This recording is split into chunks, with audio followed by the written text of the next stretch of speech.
How does one connect with their divine self and stay connected? I'm going to change the word divine self to true self. Because if we say divine self, what that implies is that there's a non-divine self. This is my divine self.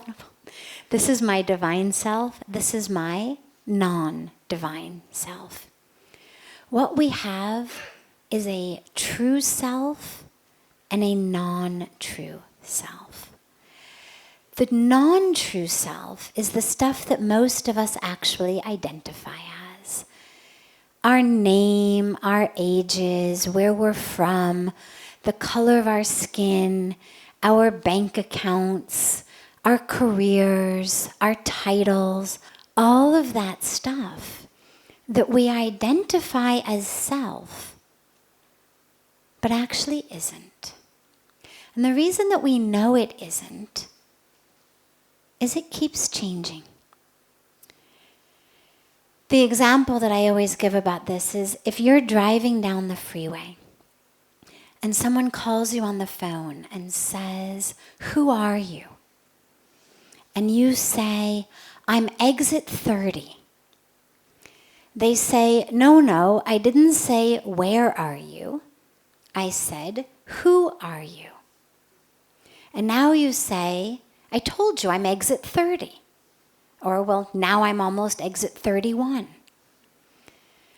They would think that either you couldn't hear them, that your phone was too staticky, or that you had gone absolutely crazy.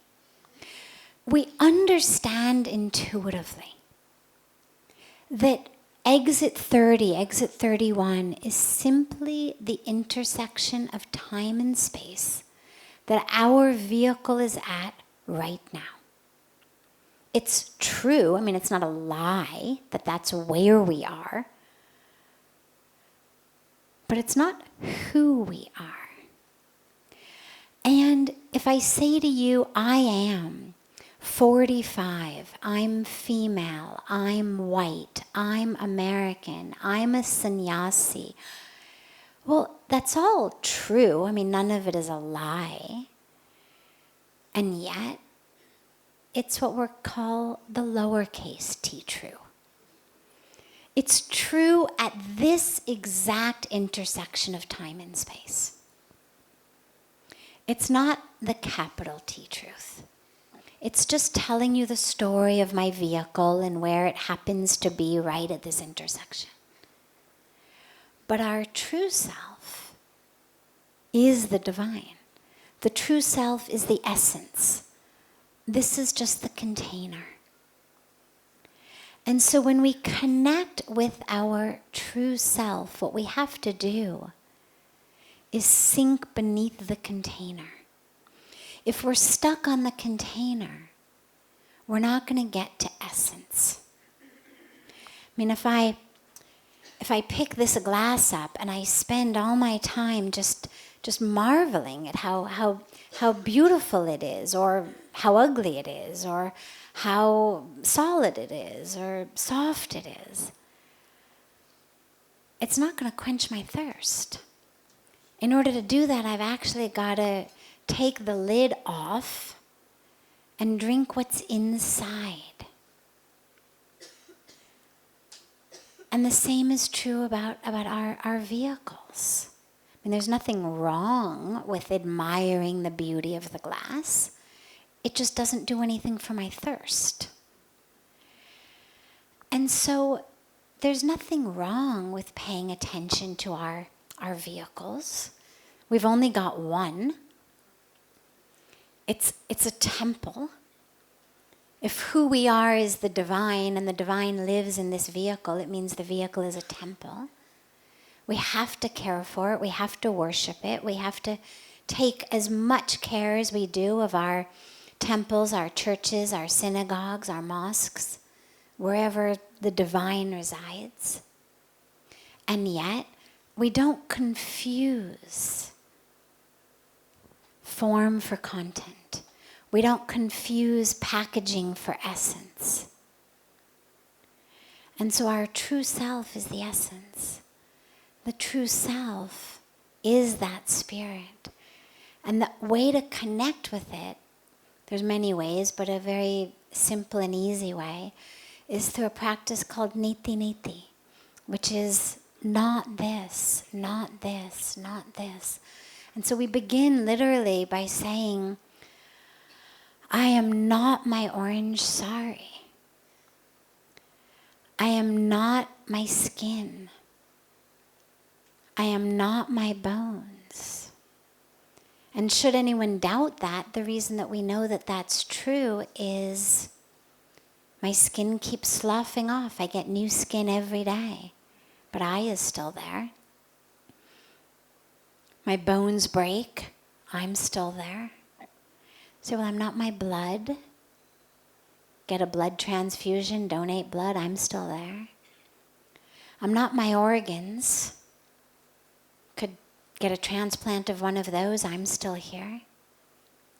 We go deeper and deeper and deeper, recognizing that all of the parts of our body actually slough off and regenerate over a period of years. After every 8 or 9 years, you're brand new. Brand new. If anything that you're holding on to happened to you more than 8 or 9 years ago, it did not happen to you. Doesn't make it right, doesn't make it okay, but it didn't happen to you.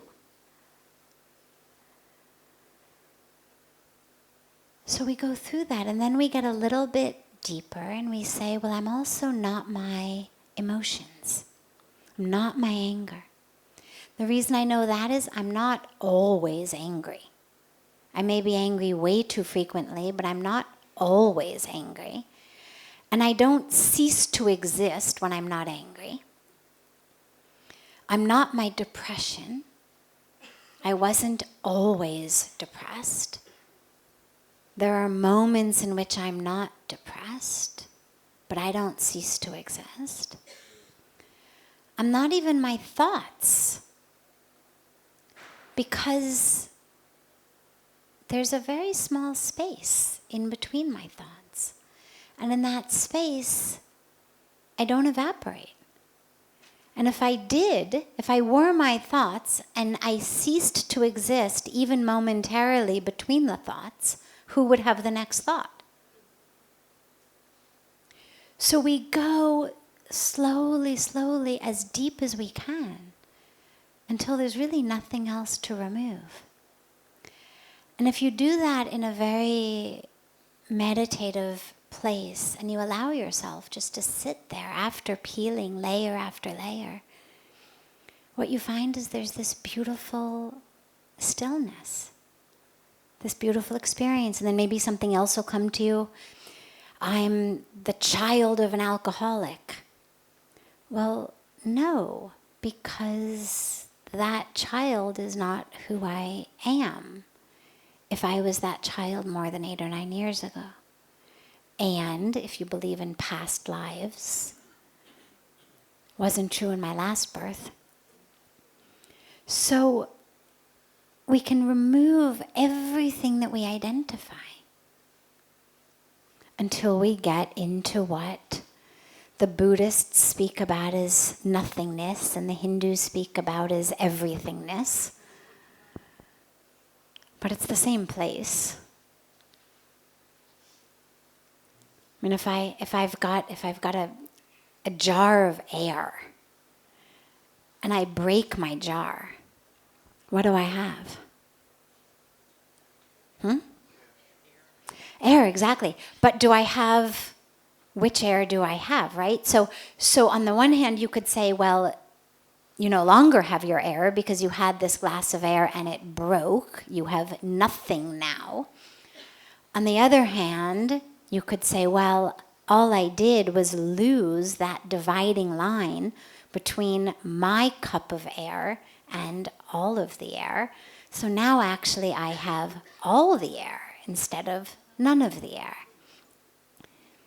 neither is right, neither is wrong. They're two entirely different ways of looking at it. But you'll recognize they actually take us to exactly the same place.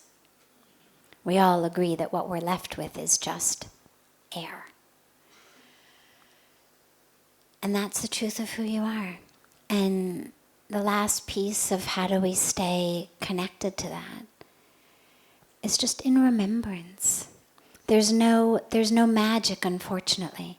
And it would be really nice if you could get like those nicotine patches, for people who are trying to quit smoking and the patch just keeps giving them nicotine all day long.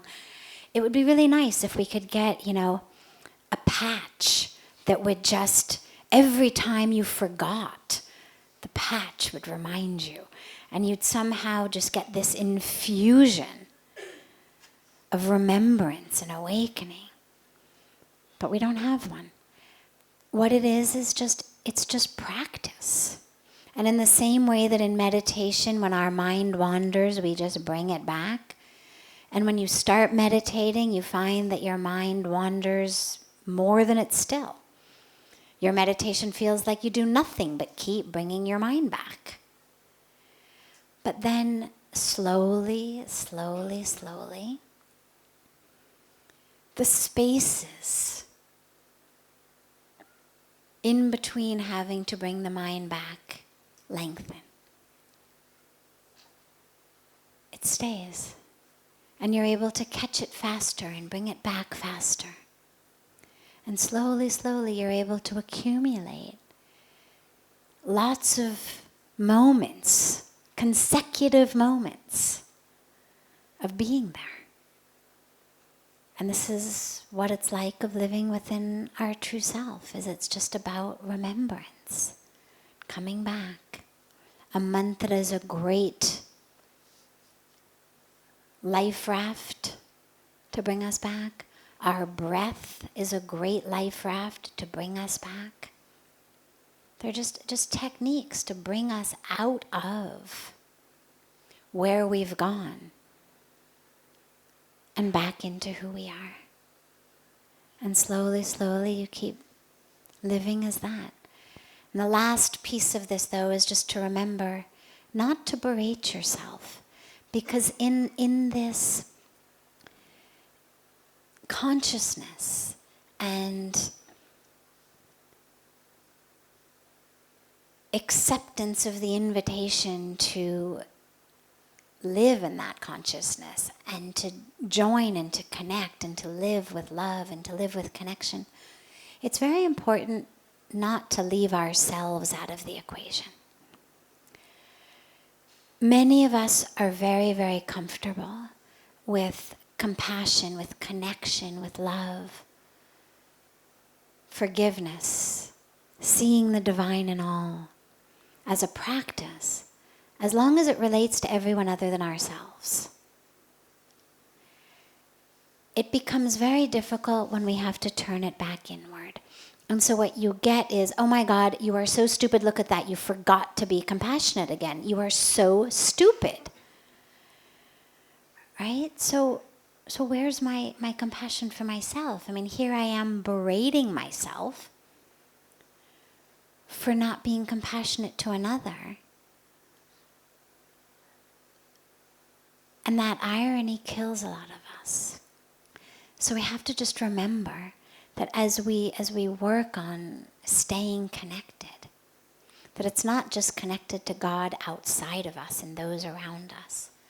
It's connected to within us. And when we lose it, when we find ourselves disconnected, to have the same compassion and the same love and the same understanding and the same presence for our lowercase s self that wandered off, that we have for those of us around us, that we have for the world around us.